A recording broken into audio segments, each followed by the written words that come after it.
7. Manco foi feito grande Inca pelo Marquês Pizarro. Era o soberano de um vasto império, mas era, de fato, um rei prisioneiro. O Marquês sabia que precisaria de um exército de nativos unido sob um único comando para enfrentar as forças restantes de Atahualpa. Somente por esse motivo ele reconheceu Manco como imperador e o coroou logo depois de tomar Cusco. Com isso, teria os caciques súditos de todas as partes do Império Inca sob controle. Contudo, apesar de Atahualpa estar morto e a capital do Império ter sido tomada, a estabilidade de Nova Castela ainda balançava, longe de estar garantida. As partilhas e as encomiendas concedidas não agradaram muitos conquistadores. O ressentimento começou a se instilar lentamente entre os espanhóis. Nem todo o ouro do Peru, nem as mais nobres quechuas bastavam para saciar nossos conterrâneos. Investiram sofrimento demais tentando enriquecer, mas a maioria acabou sem nada, e alguns terminavam cegos, sem um braço ou perna, perdidos em alguma batalha. Alguns soldados do Marquês passaram a culpá-lo em silêncio, destilando em suas disposições um veneno biliar capaz de dividir nossos homens. O mesmo acontecia entre os sócios da expedição para a conquista do Peru, o Marquês Pizarro e o adelantado Almagro. O problema entre os exploradores do Peru começara pouco mais de um ano antes de minha chegada. Os dois descobridores do Peru e sócios na sua conquista, o Marquês Pizarro e o adelantado Diego de Almagro, começaram a se desentender sobre a divisão dos espólios dos Incas. A imensa riqueza que descobriram e as adversidades pelas quais passaram os tornou ambiciosos. O principal motivo para a discussão foi porque Pizarro se destacara mais que Almagro nos fatos que envolveram a fundação de Nova Castela e a derrota dos Incas. Os dois antigos traficantes de escravizados embarcaram na conquista do Peru com a idade já avançada e sofreram muito. Verdade seja dita, o Marquês quase sempre enfrentava mais riscos do que o adelantado Almagro. Os perigos a que era submetido eram muito maiores. Ele responsabilizou-se pela maior parte da descoberta, enquanto o adelantado permaneceu no Panamá, enviando-lhe os suprimentos necessários. Além disso, foi o Marquês Pizarro quem voltou à Espanha para negociar com a coroa. Depois de os parceiros terem explorado as terras descobertas anos antes por Pascual de Andagoia, Biru, como os nativos chamam, ou Peru, como nós entendemos esse nome, Dom Francisco Pizarro voltou à Espanha para pedir ao rei permissão para conquistar a nova terra em nome do monarca e da fé cristã. Por quase um ano inteiro, Dom Francisco prolongou sua estada no reino, fazendo os preparativos para a conquista. Diariamente ia ao Palácio Real, em Toledo, onde tinha conseguido uma audiência com Sua Majestade, o rei Carlos V. O jovem monarca ficou impressionado com os presentes que aquele traficante de escravizados lhe trazia daquelas terras. Os objetos de ouro, lhamas, aves coloridas e animais exóticos interessaram Sua Majestade, mas o imperador Carlos não negou nem concedeu permissão para Dom Pizarro preparar uma expedição de conquista daquelas terras. O monarca mandou colocar os animais exóticos em seu pequeno zoológico do lado de fora dos muros da cidade e instruiu seu secretário pessoal, para que encaminhasse o assunto ao poderoso Conselho das Índias para avaliar a petição de Dom Francisco. No entanto, apesar do aspecto sincero que apresentou na corte, Dom Francisco era um homem de origem humilde. Suas roupas simples das Índias, o fato de não saber ler nem escrever, os dois jovens indígenas e o marinheiro grego que o acompanhavam, Pedro de Cândia, que explorara o interior das novas terras e jurava que havia muito ouro, despertaram nos cortesões alguma curiosidade, mas nada que se comparasse ao entusiasmo demonstrado um ano antes, quando o parente de Dom Pizarro, Hernán Cortés, trouxera os tesouros conquistados do México, e um séquito de príncipes nativos vestidos com magníficas capas emplumadas. Dom Francisco, ao contrário, passava uma imagem insignificante, empobrecida, hospedado em um dos locais mais humildes de Toledo, escondido no labirinto de ruas estreitas do bairro judeu, não correspondia à opulência que alegava ser capaz de trazer do Peru. Durante meses, Dom Francisco foi diariamente à Câmara do Conselho das Índias, esperando em longas filas, sem ser atendido, até que, por fim, conseguiu apresentar seus planos de conquista para o ministro-chefe, o conde de Osorno. A única recomendação que aquele traficante de escravizados, de aparência empobrecida, além da pequena quantidade de ouro que levava consigo, foi a de um oficial subalterno da coroa, no porto do Panamá, Dom Gaspar de Espinosa, que viria a ser um dos principais investidores da expedição de Pizarro e Almagro.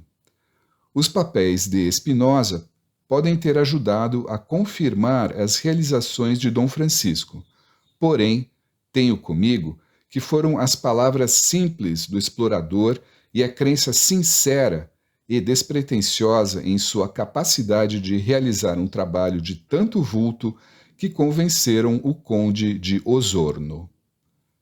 Assim, Dom Francisco Pizarro recebeu permissão de conquistar o Peru em nome do rei e fundar uma colônia espanhola. O ministro Osorno foi recebido pela imperatriz Isabel em seu conselho de ministros e suas recomendações foram aceitas. Como de costume, apesar da futura pensão anual que os líderes da expedição receberiam da coroa pelas terras e espólios conquistados, nenhum dinheiro seria dado, a não ser um pequeno adiantamento dos lucros futuros.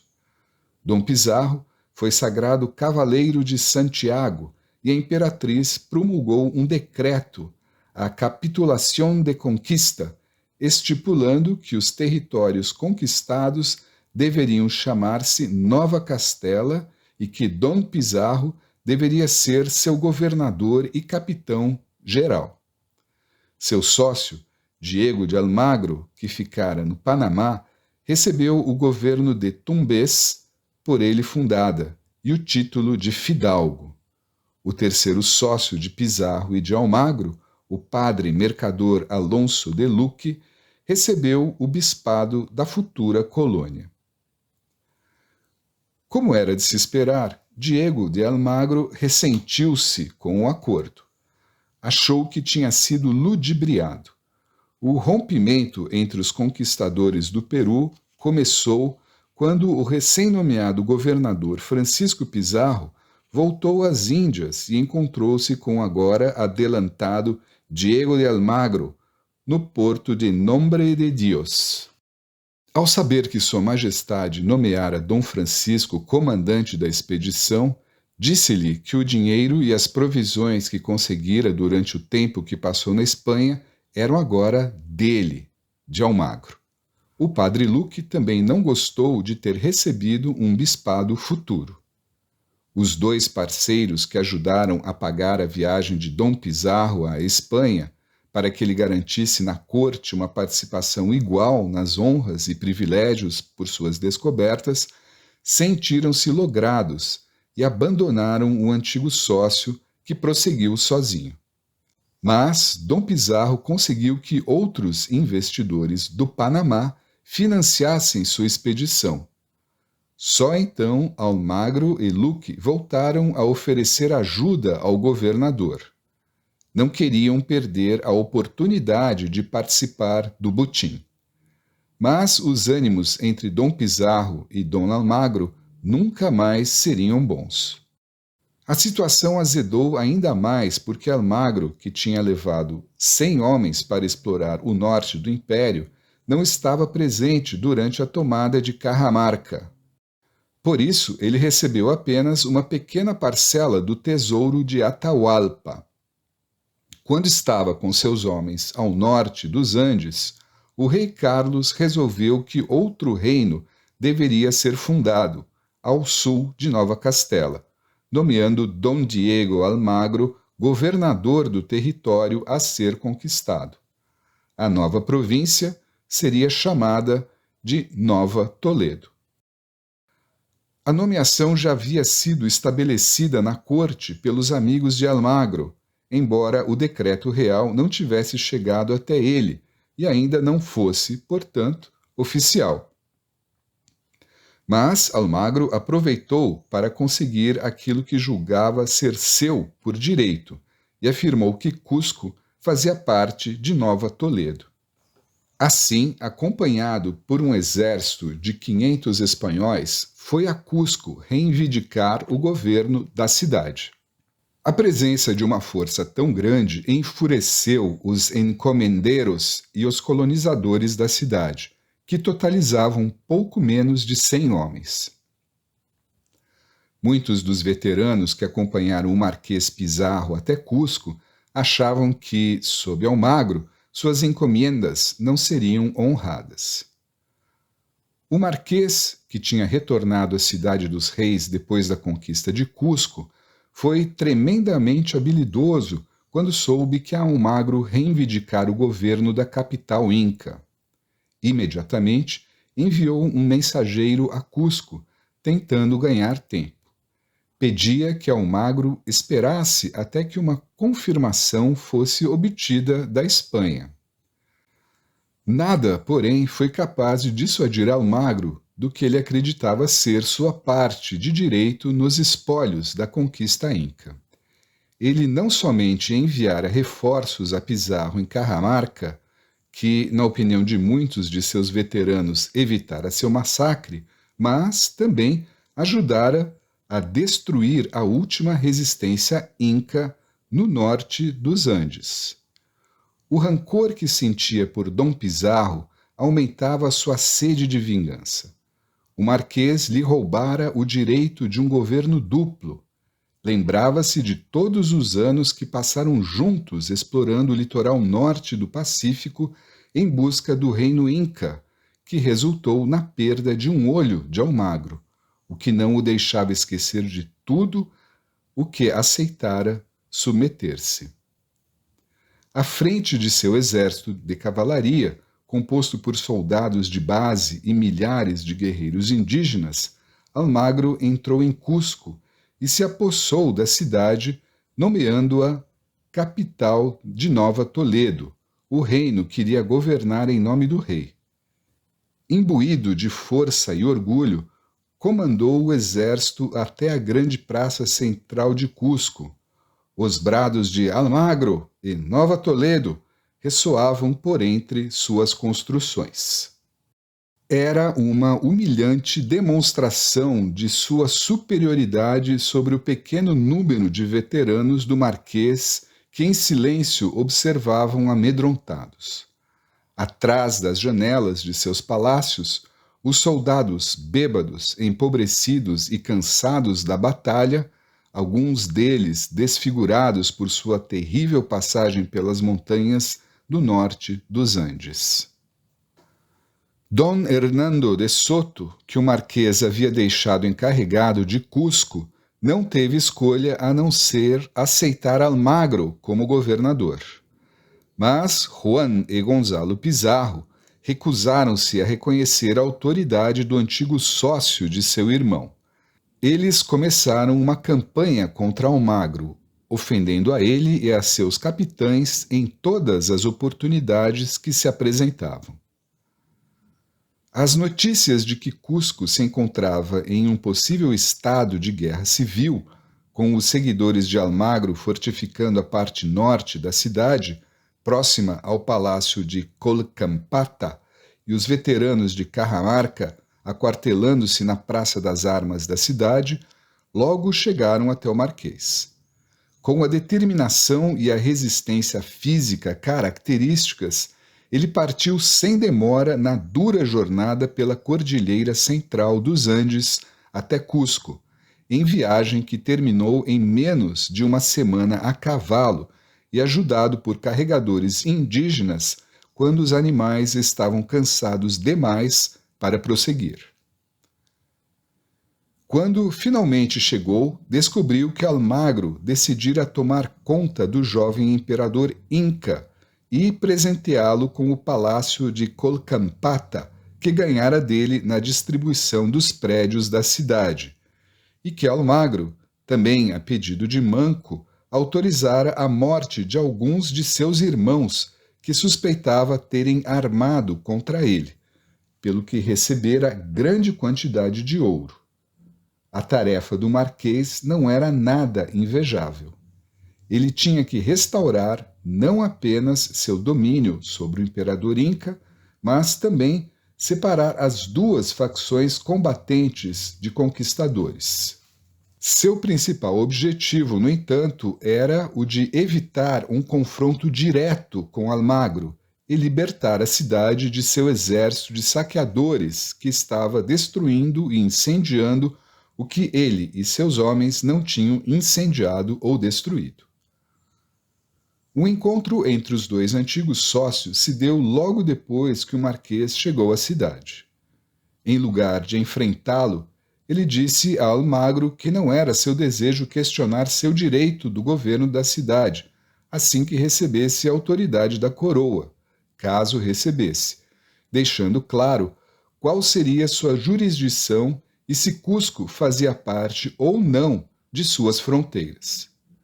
Enquanto isso, sugeriu que Almagro comandasse uma expedição de conquista para o centro do território do seu futuro governo, uma das 4 províncias do Império Inca, chamada de Collasuyo.